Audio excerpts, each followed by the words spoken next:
Do you recognize this sound? It is a string playing on a ukulele. But what is actually happening? Let's look at that more into details. By strumming the strings on a ukulele, a wave is produced. But let's go back and try to represent this mathematically. You are probably familiar with the function of the wave equation. At the beginning of the vibration, there is one wave traveling in the positive x direction, which interacts with another wave traveling in the negative x direction, to produce a standing wave.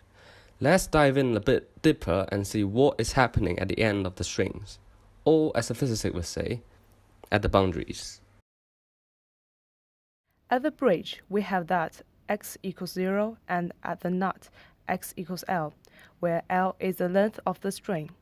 Therefore, the solution to the wave equation at x equals 0 and at x equals L is 0, as there is no transverse movement at the end. As a result, the derivative with respect to time is 0 as well. Now, let's apply these conditions to the wave solution. When we plug the first condition for x equals 0, we get that a equals minus b. Then, applying these facts for a general wave solution, the following equation is obtained, which we can simplify by using this trigonometric substitution. Now, we plug L into this, which is also equal to 0. 2ia e to the I omega t can't be 0. Therefore, sin kl must be equal to 0. Sin kl equals 0 for an integer multiple of pi. So kl equals m pi. But what do this bunch of letters actually mean? The first symbol of the equation is k, the wave number. This contains the information of the wavelength lambda, which we can use to find the frequency. In fact, by manipulating the previous expression, we can get to that the frequency is equal to the velocity times n over 2L, which tells us there is a quantized number of frequencies for each L. By varying n, we can get different modes, and each mode has its own frequency. At n equals 1, we get half a wavelength, with one antinode where the amplitude is at its maximum, and no nodes where the amplitude is 0. At n equals 2, we get a whole wavelength, with one node and two antinodes, and so on for a different n. You call these waves, with varying n, harmonics. Now, enough of these boring maths. Let's look at how this would be in a guitar. If you play the string without any other disturbance, it will vibrate at its natural frequency. This corresponds to the fundamental wavelength as we showed before when n was equal to 1.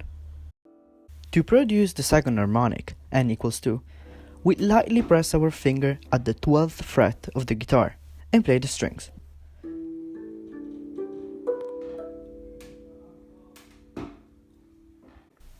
We can even press it on and off, and it would not disturb the movement. That's because this is a node. In fact, if you remember the definition we said before, the node is where the amplitude is at its minimum. This means there is no movement here, and we can touch the string without causing any change. However, if you press the string at any other point where the amplitude is not 0, this will disturb the wave. What about other harmonics, like n equals 3? To produce these harmonics, we just need to find where the notes corresponds to on the guitar. For example, on the 7th fret, there should be one note, and at the 19th fret, another one. We can lightly press it, and the sound is undisturbed.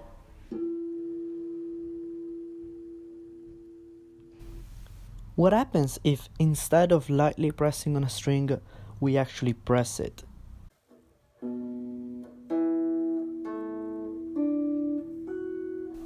That's right, we don't change the value of n this time, but instead we change the position of the boundary and therefore the length of the string.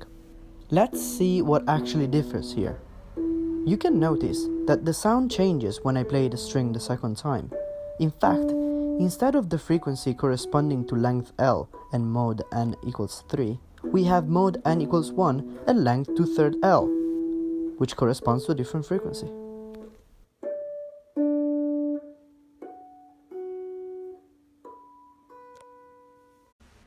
So in conclusion, the definition of a standing wave is a wave which oscillates in time, but whose peak amplitude profile does not move in space.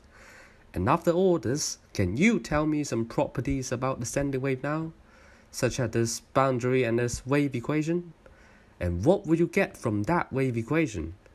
We hope you to find this video helpful, and please pause the video whenever you want to fully understand the derivation or any other part. Feel free to ask any question in the comment section. Thank you.